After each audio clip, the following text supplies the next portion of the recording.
लीजिएगा, ये देख लीजिए हमारे पास बिहार बोर्ड की बुक्स हैं और इसी से हम सॉल्व कराने वाले हैं 9.1 चैप्टर को। उम्मीद करते हैं कि आपको बहुत पसंद आएगा, ये सेशन बहुत पसंद आएगा। तो चलिए एक बार शुरू करते हैं। पहला नंबर सवाल क्या कहता है 9 है कि एक सर्कस का एक कलाकार एक लंबी 20 मीटर लंबी डोर पर चढ़ रहा है। मान लीजिए ये लंबी डोर है, ये क्या है, लंबी डोर है, इस पर एक कलाकार चढ़ रहा है। ये इस पर एक कलाकार जो है, ये इस तरह से एक कलाकार है जो चढ़ रहा है। एक कलाकार क्या हो रहा है, इस पर चढ़ रहा है और कहता है और ये जो अच्छी तरह से तनी हुई है और भूमि पर सीधे खंभे के शिखर से बंधा हुआ है। अच्छी प्रकार से तना हुआ है और ये भूमि पर ये खंभा है, ये भी एक खंभा है और इसके शिखर से बांधा गया है। और कर आगे साथ ही भूमि पर जो है ये डोरी जो है 30 डिग्री का कोण बनाती है। तो कहता है खंभे की ऊंचाई ज्ञात कीजिए, खंभे की ऊंचाई ज्ञात कीजिए। तो चलिए यहाँ क्या है, शुरू करते हैं हम लोग। सबसे पहले रस्सी की लंबाई अर्थात एच बराबर कितना है, तो 20 मीटर है। और खंभे की ऊंचाई ए बी बराबर पी माना। ए बी बराबर क्या मानेंगे, पी मानेंगे। पी मान लिया, एक्स भी मान सकते हैं, जेड भी मान सकते हैं, वाई भी मान सकते हैं, लेकिन आज हम कुछ अलग मानते हैं, पी मान रहे हैं, क्यों, वो भाग पी होता ही है। तो चलिए अब हम लोग यहाँ देखिए, एक बात आती है, हमें एच का मान दिया हुआ है और पी का मान निकालना है। तो पी और एच किस अनुपातिक सूत्र में आता है, तो पी और एच जो होता है हमारा जो है साइन थीटा के अनुपातिक सूत्र में आता है और साथ ही साथ कोसेक थीटा के अनुपातिक सूत्र में आता है। तो दोनों में से कोई भी सूत्र का हम प्रयोग कर सकते हैं। और यहाँ एंगल हमारा दिया हुआ 30 डिग्री, तो साइन थीटा का प्रयोग करेंगे तो थीटा का मान जो हमारा हो जाएगा 30 डिग्री। तो चलिए शुरू करते हैं। समकोण त्रिभुज ABC में ले लेंगे। ABC में क्या, साइन 30 डिग्री बराबर, साइन 30 डिग्री बराबर P बटे H। तो P का क्या मान है, तो P का मान है AB है ना। P का मान क्या है, AB है और H का मान क्या है, AC है। अब चलिए साइन 30 डिग्री का मान 1/2 बराबर AB का जो मान हमारा क्या है, AB का मान हमारा P ही माने हैं और AC का मान कितना 20 है। अक्रॉस बाई मल्टीप्लिकेशन कर देंगे तो कहते हैं कोना कोनी गुना। तो 2P इक्वल टू हमारा क्या हो जाएगा 20। तो P इक्वल टू हमारा क्या हो जाएगा 20/2 अर्थात P इक्वल टू हमारा क्या हो जाएगा 10 मीटर। 10 मीटर हमारा ये क्या हो गया, तो यहाँ लिख सकते हैं 10 मीटर निकल गया। यहाँ आंसर नहीं लिख करके यहाँ लिख दीजिए खंभे की ऊंचाई AB बराबर 10 मीटर, हमारा ये राइट आंसर हो गया। अब हम लोग दूसरे सवाल की ओर बढ़ेंगे। दूसरा सवाल क्या कहता है, देखते हैं। दूसरा सवाल क्या कहता है कि ये आंधी आने से एक पेड़ टूट जाता है और टूटा हुआ पेड़ का शिखर जो है, टूटा हुआ शिखर जमीन को छूने लगता है और उसी के साथ जो है जमीन को छूने लगता है, उसके साथ वह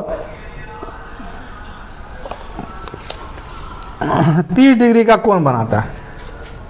तो कहता है कि तो पेड़ की ऊंचाई ज्ञात करने कहता है। प्रश्न क्या कहता है, पेड़ की ऊंचाई ज्ञात करने के लिए कहता है। चलिए ये सबसे पहले हम ले लेते हैं, ये पेड़ है, क्या ले लेते हैं, ये पेड़ है, ये भी एक पेड़ है मान लेते हैं, ये भी एक पेड़ है। तो यहाँ लिख देंगे माना कि पेड़ की ऊंचाई बराबर AB। अब क्या होता है, आंधी आती है और इस जगह से पेड़ ऐसे टूट जाता है, टूट के यहाँ आके छूने लगता है। तो ये B वाला जो बिंदु है वो कहाँ आ जाता है बाबू, यहाँ आ जाता है।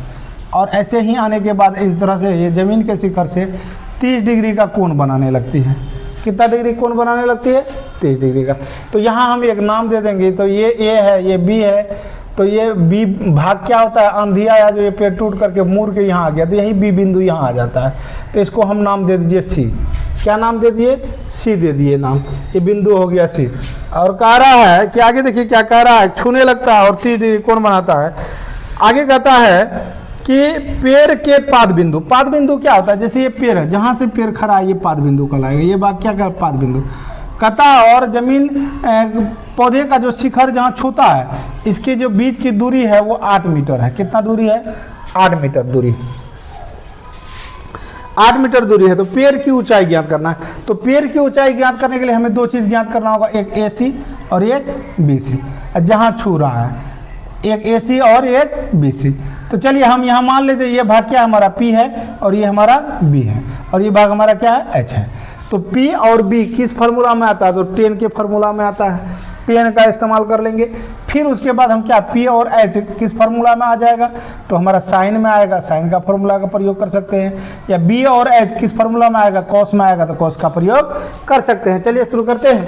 तो क्या लेंगे? समकोण त्रिभुज, समकोण त्रिभुज ABC में, समकोण त्रिभुज ABC में ले रहे हैं। सबसे पहले हम 8 cm यहाँ दिया हुआ है, B और H कॉस का भी प्रयोग कर सकते हैं।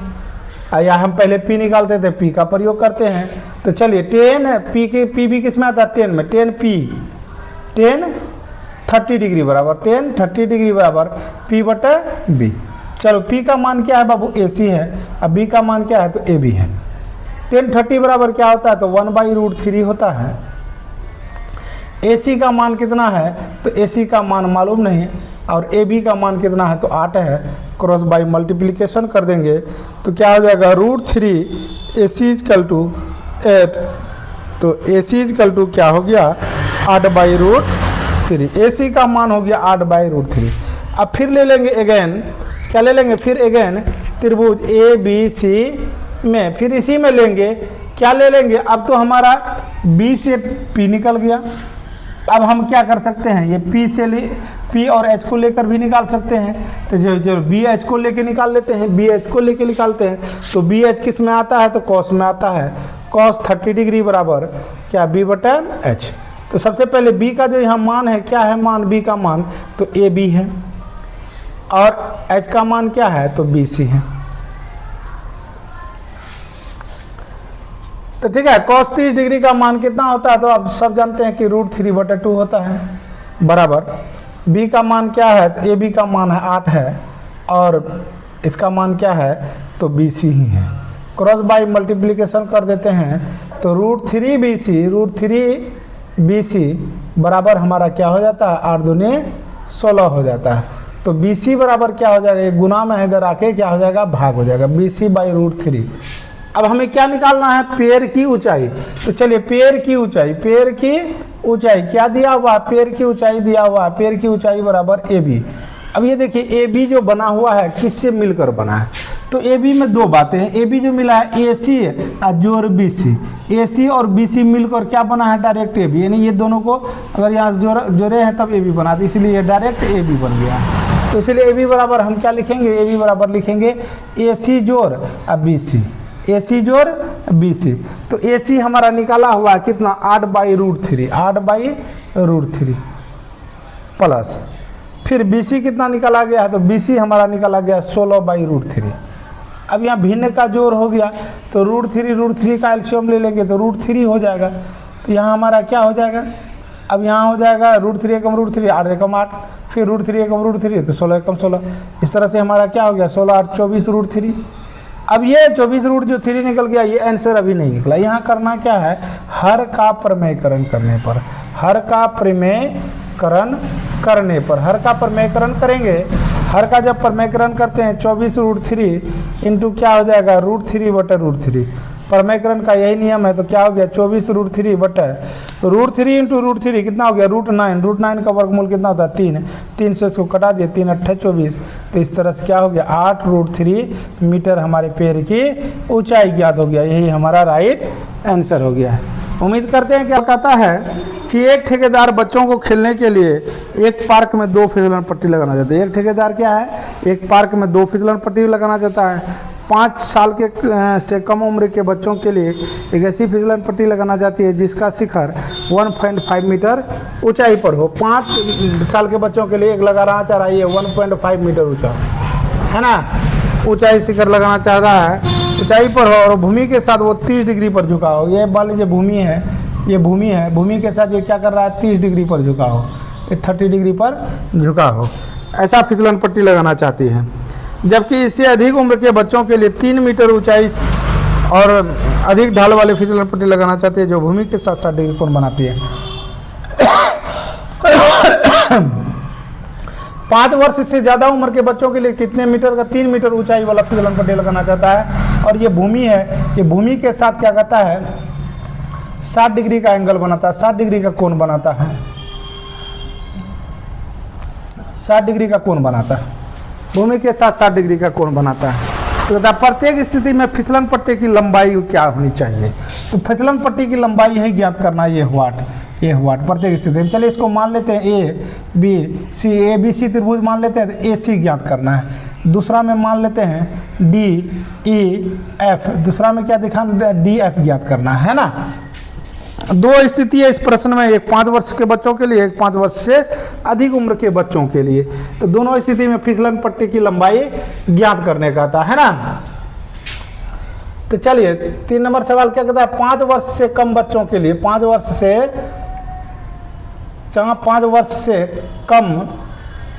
से कम उम्र के बच्चों के लिए, कम उम्र के लिए बच्चों के लिए क्या लगाना है, फिसलन पट्टी, है ना। तो 5 वर्ष से कम उम्र के बच्चों के लिए फिसलन पट्टी लगाना है। तो फिसलन पट्टी की ऊंचाई, फिसलन पट्टी की ऊंचाई क्या दिया हुआ है, ऊंचाई BC, क्या है BC बराबर 1.5 मीटर दिया हुआ है। BC हमारा क्या है, तो BC हमारा P है, P बराबर 1.5 मीटर ऐसा मान लें। चलिए ज्ञात क्या करना है हमको, क्या ज्ञात करना है, फिसलन पट्टी की लंबाई, फिसलन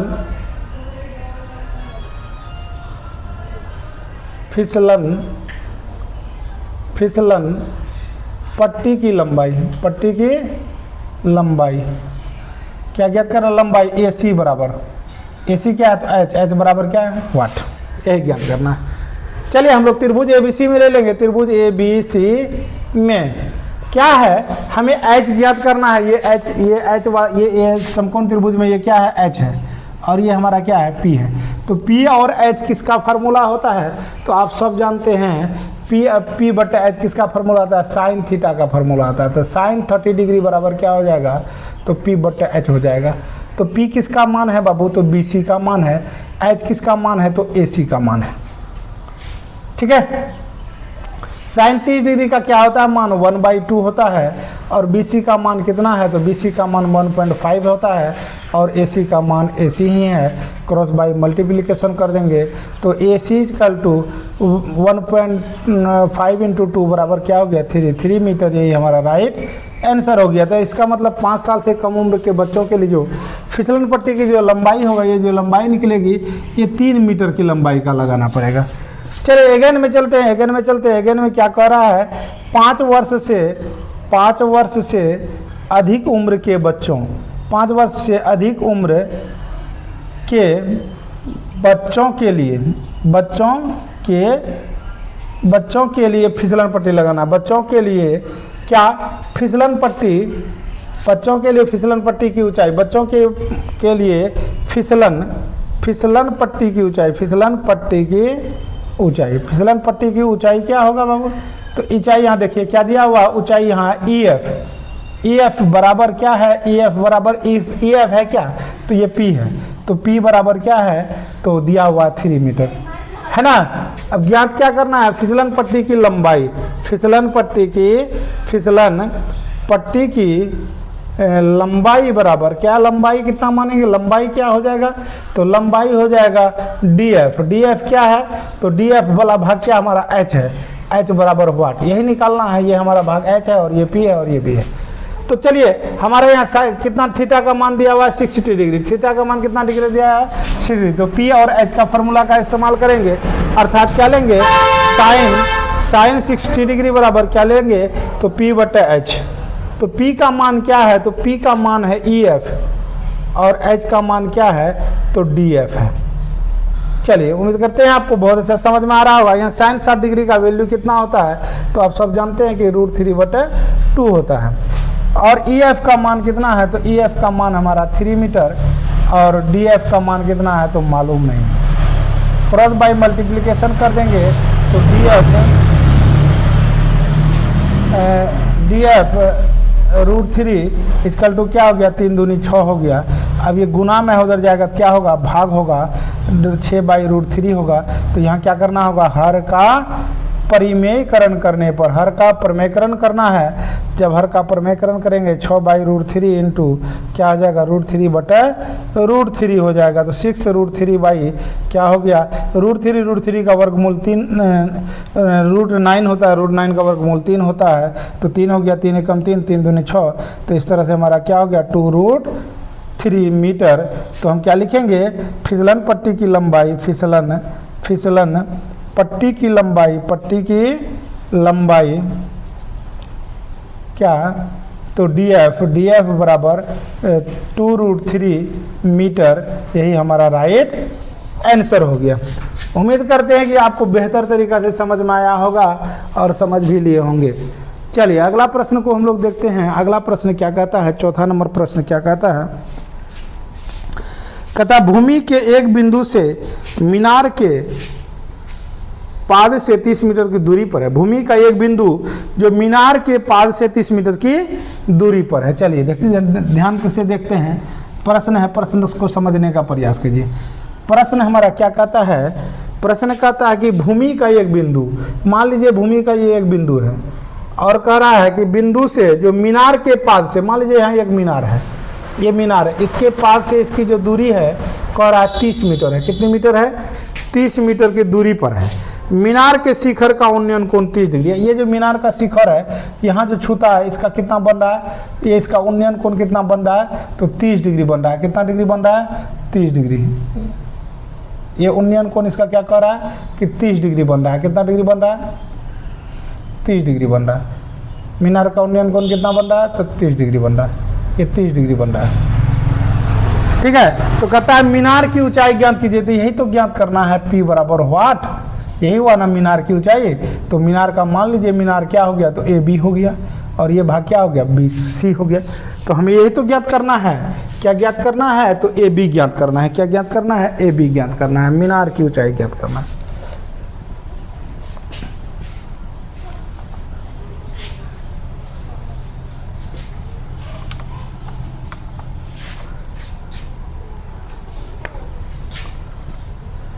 तो चौथा नंबर सवाल कहता है, माना कि मीनार की ऊंचाई, माना कि मीनार की ऊंचाई क्या है, मीनार की ऊंचाई AB बराबर P, यही मान लेते हैं। माना कि मीनार की ऊंचाई AB बराबर P तो है ही। और क्या कहता है, उसके बाद BC बराबर क्या दिया हुआ, BC अर्थात B बराबर कितना दिया हुआ, 30 मीटर। हमें क्या ज्ञात करना है, तो मीनार की ऊंचाई ज्ञात करना है। तो समकोण त्रिभुज ABC में तो मीनार की जो ऊंचाई है ये बाबू क्या है, ये तो P है। क्या है बाबू, P है। और ये क्या हमारा B है। तो P और B किस अनुपातिक सूत्र में आता है, तो P और B सब जानते हैं कि tan के अनुपातिक सूत्र में आता है, साथ ही cot के भी अनुपातिक सूत्र में आता है। तो आप cot का भी मान लगाकर बना सकते हैं और tan का भी मान लगाकर बना सकते हैं। जैसे चलते हैं tan 30 डिग्री बराबर क्या, P/B। तो P का मान यहाँ क्या है बाबू, तो P का मान P ही माने हैं। P का मान क्या है, तो AB है। तो ऐसे बच्चों को कन्फ्यूजन बुझा रहा होगा, कन्फ्यूजन लग रहा होगा, इसलिए यहाँ P नहीं मान करके चलिए X मान लेते हैं। माना कि मीनार की ऊंचाई AB बराबर X, क्या मान लेते हैं, AB बराबर X मान लेते हैं। अब कन्फ्यूजन नहीं होगा। और B का मान क्या है, तो BC है। tan 30 डिग्री का मान क्या होता है, तो 1/√3 होता है। अब AB का मान हमारा क्या है, तो AB का मान X है, BC का मान क्या है, 30 है। क्रॉस बाई मल्टीप्लिकेशन कर देंगे, कोना कोनी गुना लिख सकते हैं, क्रॉस बाई मल्टीप्लिकेशन या क्रॉस बाई मल्टीप्लिकेशन लिख सकते हैं, लिख दिए।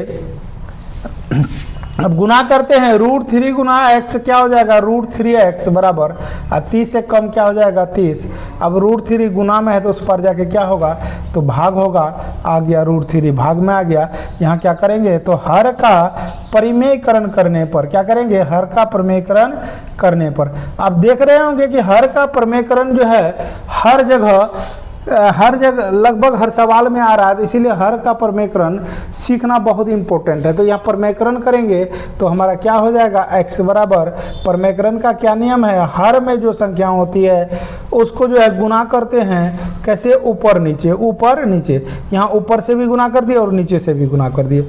अब 30 गुना √3 तो क्या हो गया, 30 √3, और √3 गुना √3 क्या हो गया, √9, √9 का वर्गमूल 3। अब 3 से काट दीजिए, 3 एकम 3, 3 दाहीं 30। इस तरह से क्या निकल जाता है, 10√3 मीटर। क्या निकल जाता है, 10√3 मीटर। यहाँ लिख दीजिए मीनार की ऊंचाई, मीनार की ऊंचाई, मीनार की ऊंचाई AB बराबर x बराबर 10√3 मीटर। यही हमारा राइट आंसर हो गया। उम्मीद करते हैं कि यह सेशन आपको बहुत पसंद पड़ा होगा और आगे भी पढ़ता रहेगा। अगर पसंद पड़ रहा है तो प्लीज़ लाइक, शेयर और कमेंट करेंगे। और अगर हमारे चैनल पर आप पहली बार आए हैं और हमारे चैनल पर नए हैं तो कृपया इसे सब्सक्राइब कर देंगे। चलिए 5वां नंबर सवाल की ओर चलते हैं। 5वां नंबर सवाल हमारा क्या कहता है, देखते हैं। 5वां नंबर सवाल कह रहा है कि कहता है भूमि से 60 मीटर की ऊंचाई पर एक पतंग उड़ रहा है। क्या कह रहा है, भूमि से 60 मीटर की ऊंचाई पर एक पतंग उड़ रहा है। पतंग में लगी डोरी को अस्थायी रूप भूमि के एक बिंदु से बांध दिया जाता है। भूमि के अस्थायी रूप से एक बिंदु से बांध दिया जाता है। भूमि के साथ डोरी का झुकाव 60 डिग्री है। यह मानकर कि डोरी में कोई ढील नहीं है, डोरी की लंबाई ज्ञात करिए। चलिए बहुत अच्छा क्वेश्चन है, प्रश्न है और इम्पोर्टेंट प्रश्न भी है।